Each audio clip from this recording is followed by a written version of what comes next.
भिवंडी शहर तसेच ग्रामीण भागामध्ये होत असलेल्या मुसळधार पावसामुळे एकंदरीत कामवारी नदीने धोक्याची पातळी ओलांडली आणि त्यामुळे शहरामध्ये मोठ्या प्रमाणात पाणी शिरलेलं आहे। आणि आपण बघू शकतो की भाजी मार्केट हा जो परिसर आहे या ठिकाणी मोठ्या प्रमाणात पाणी शिरले, जवळपास गुडघाभर या ठिकाणी पाणी शिरलेलं आहे। त्यामुळे अनेक व्यावसायिक असतील, भाजी विक्रेते असतील, दुकानदार असतील, दुकानांमध्ये देखील पाणी शिरलेलं आहे। आणि त्यामुळे अनेक जण या ठिकाणी जे भाजी खरेदी करण्यासाठी आलेले होते ते नागरिक या ठिकाणी अडकलेले होते। अचानकपणे हा पाणी वाढला आणि त्यामुळे एकंदरीत हा संपूर्ण परिसर जो आहे तो पाण्याखाली गेलेला आहे। आपण बघू शकतो की अनेक नागरिक जे आहेत पाण्यातून मार्ग काढत या ठिकाणी आपल्या घरच्या दिशेने जाण्याचा प्रयत्न करीत आहेत।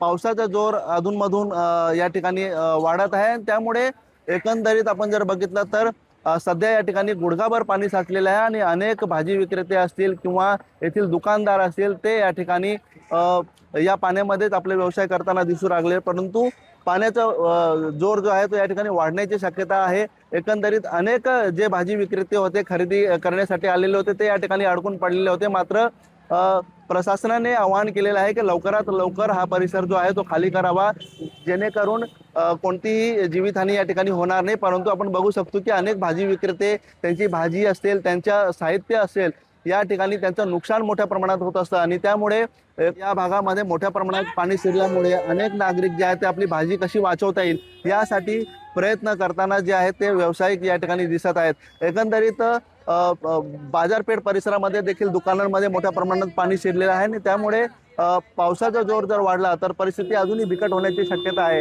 सध्या या ठिकाणी आपण जर बघितलं तर भाजी मार्केट परिसर असेल, बाजारपेठ परिसर असेल, तीनबत्ती परिसर असेल, या भागामध्ये मोठ्या प्रमाणात जो आहे तो पाणी शिरलेलं आहे आणि त्यामुळे अनेक घरं आणि दुकानांमध्ये पाणी देखील शिरलं आहे। आणि सध्या पावसाचा जोर जर अशाच पद्धतीने कायम राहिला तर ही पाण्याची पातळी अजून वाढण्याची शक्यता आहे। अनिल वर्मा, एबीपी माझा, भिवंडी।